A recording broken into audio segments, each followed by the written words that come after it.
Hello दोस्तों, नमस्कार, शब्बा खैर या सत श्री अकाल, जो भी कहूँ अभिवादन सबको। दोस्तों, मैं अशोक कुमार शर्मा, आपका दोस्त, एक बार फिर आपसे कुछ शेयर करने के लिए हाजिर हूँ। आज हम बात करेंगे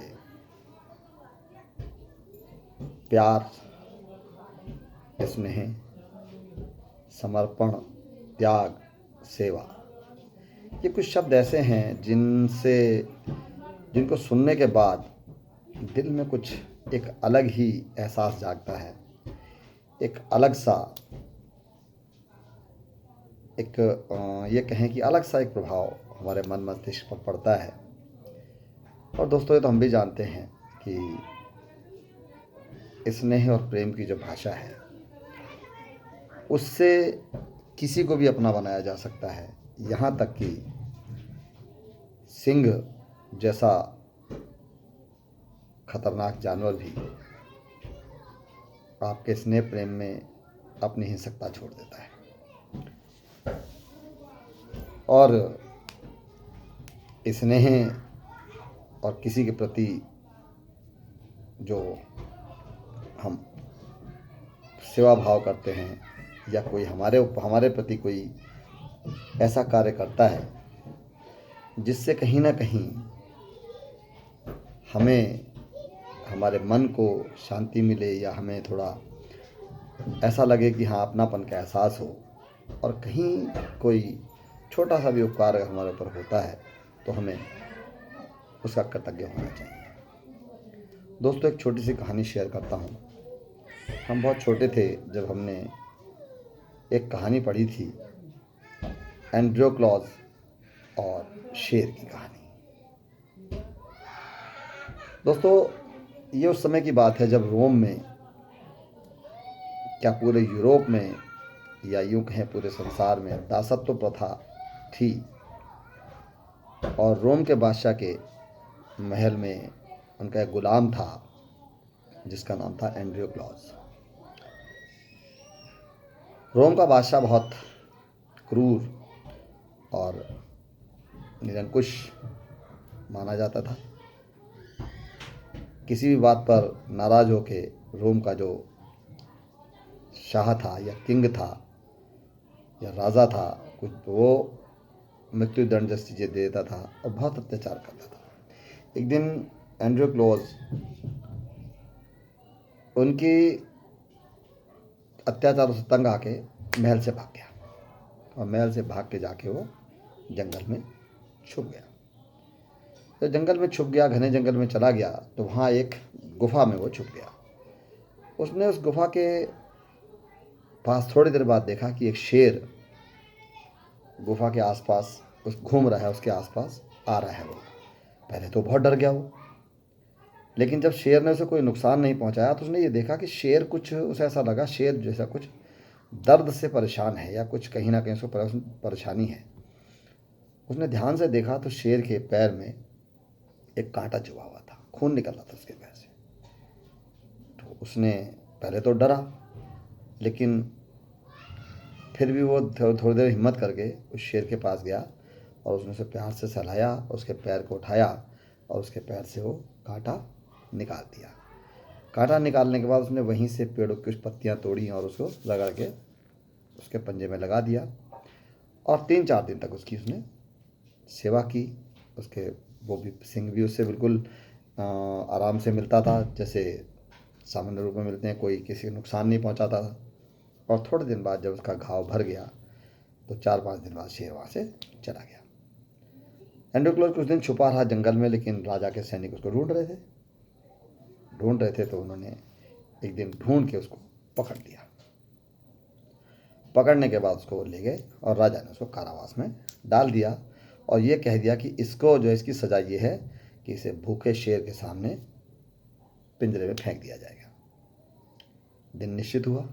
उस दिन एक बड़े से मैदान में शेर का पिंजरा लाया गया, और पूरी रोम की जनता उस मैदान के चारों ओर इकट्ठा हो गई। अब शेर को के पिंजरे को लाकर एंड्रयू क्लॉज को उसमें फेंक दिया गया। अब एंड्रयू क्लॉज डर गया कि आज शेर मुझे खाता है, और वो डर के मारे उसकी जो है आवाज़ भी नहीं निकल रही थी, और आंख बंद करके वो बैठ गया कि बोला अब मारता हूँ मैं, अब मारता हूँ। शेर का पिंजरा खोला गया, शेर अंदर वाले हिस्से से बाहर वाले हिस्से में दाखिल हुआ जहाँ पर कि एंड्रयू क्लॉज को फेंका गया था। शेर उसकी तरफ बढ़ने लगा और उसकी डर के मारे और जान निकलने लगी कि आज मेरा अंत आ गया, अब शेर मुझे खाता है, अब खाता है, अब खाता है। लेकिन शेर धीरे धीरे उसके पास गया, उसने शेर ने बड़े ध्यान से उसको देखा और धीरे धीरे उसको खाने की बजाय, उसके ऊपर अटैक करने की बजाय धीरे धीरे उसका हाथ चाटने लगा। वो जब हाथ चाटने लगा तो एंड्रयू क्लॉज की एकदम आंखें खुली, उसने देखा है ये शेर मेरे को चाट रहा है। उसने ध्यान से देखा तो उसने कहा अरे ये तो वही शेर है जिसका मैंने कांटा निकाला था और इसकी चोट पे मैंने क्या लगाई, दवाई लगाई थी, मतलब जैसे भी करके पत्तियों की दवाई लेप लगाया था।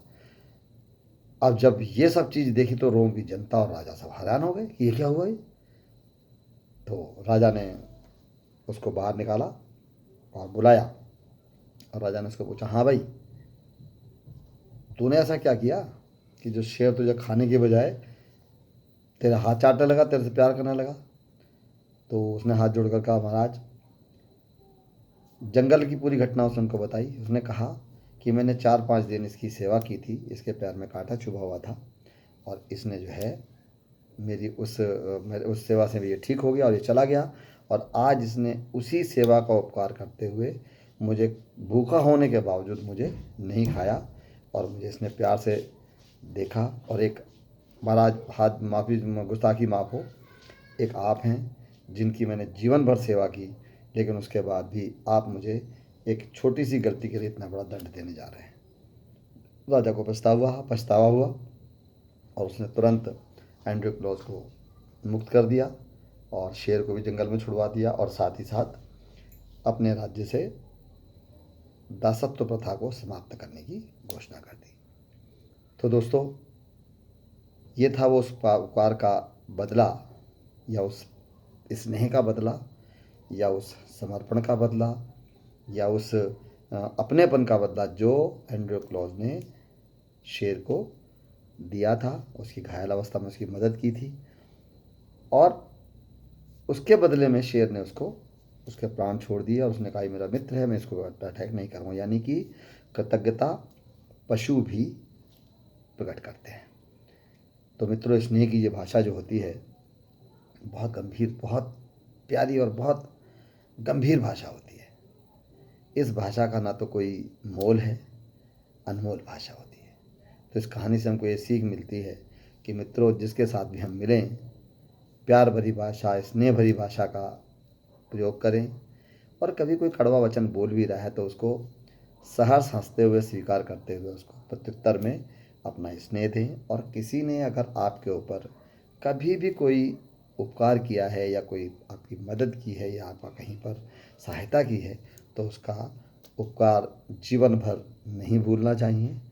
और मित्रों ये जीवन की छोटी छोटी चीज़ें हैं जो हमको आगे बढ़ानी है अपने साथ। हमारी पीढ़ी ने तो जिन जिन लोगों को जी लिया है, इनको अपनी आगे आने वाली पीढ़ी को भी हमने क्या करना है, हमने इसको ट्रांसफ़र करना है। हमने यही संस्कार आने वाली पीढ़ी को भी देने हैं।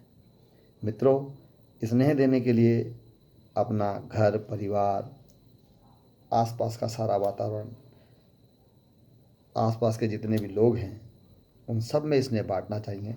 वैसे भी हम भारतवासी हैं और हम वसुधैव कुटुंबकम में विश्वास रखते हैं, यानी कि पूरा विश्व हमारा अपना कुटुंब है।